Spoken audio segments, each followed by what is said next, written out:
morning grade 6. Welcome back to grade 6 mathematics class. Hope you all are doing great today. Let's see how we can find a pattern rule using algebraic expressions. Here you have a question. Shobha is Mohan's sister. Mohan is 6 years elder to Shobha. How will you express Shobha's age in terms of Mohan's age? So what is given in the question? It is said that Mohan is 6 years elder to Shobha, which means Shobha is 6 years younger than Mohan. Now, you have to express Shobha's age in terms of Mohan's age. But do we know Mohan's age? No. So, let's express Mohan's age with a variable. So, let Mohan's age be m years. Now, from the question, we understand that Shobha is 6 years younger to Mohan, and hence we can express Shobha's age is equal to m minus 6 years. So, we have written a generalized expression. Shobha's age is equal to m minus 6 years, where m is Mohan's age. Imagine Mohan's age is equal to 10 years. In that case, the value of m is equal to 10. So, what will be Shobha's age then? Shobha's age will be equal to m minus 6, which is equal to 10 minus 6, and that is equal to 4. So, when Mohan is 10 years old, Shobha will be 4 years old. Now, when Mohan is 11 years old, Shobha will be 11 minus 6, which is 5 years old. So, as years pass by, we can observe that their ages are progressing according to this pattern rule. Here the value of m, the value of the variable m changes according to Mohan's age. But the age gap between Mohan and Shobha, that remains the same. It is fixed. It is 6 years. So that is the constant in this expression.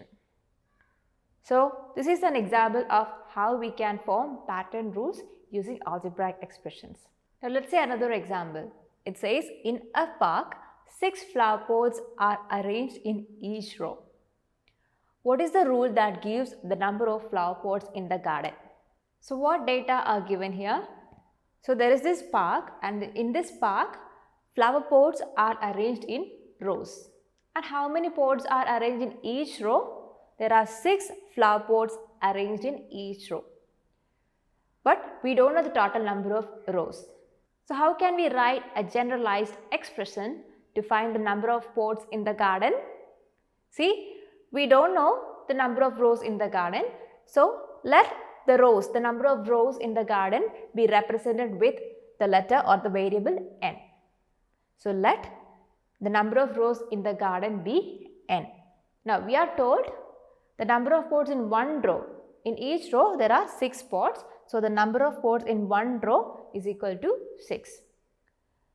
So the total number of pots in the garden, or the number of pots in n rows, that would be equal to 6 times n, or we can also write it as 6n. So if you are considering the first row, the value of n is equal to 1. So when we are considering the first row, n is equal to 1. So the number of pots in the first row will be equal to 6n, that is equal to 6 into 1 is equal to 6. So in the first row we have 6 flower pots. What about the second row? If you are considering the second row, the value of n will be 2. Then the total number of flower pots will be equal to 6n, which is equal to 6 into 2, and that is equal to 12. So, in 2 rows, we have a total of 12 flower pots. Now, can you tell what is the total number of flower pots in 6 rows? So, if you are taking 6 rows, the value of n is equal to 6. So, 6 times n means 6 into 6, which is equal to 36. So, we can say the value of n, the value of the variable n changes according to the number of rows we are considering. So, the generalized rule or generalized expression for this pattern, or the pattern rule for this arrangement, is equal to 6 times n, which can also be written as 6n. So children, I hope this is clear to you. You have more examples mentioned in page number 114 and 115 under the heading solved examples. You have to go through the solved examples. Then in page number 114, you can see a try this exercise, and the question is try and find out the expression for the given statements. Try to write down the expression for the two statements given there. Now in the next page, page number 115, you have exercise 8.1 given there.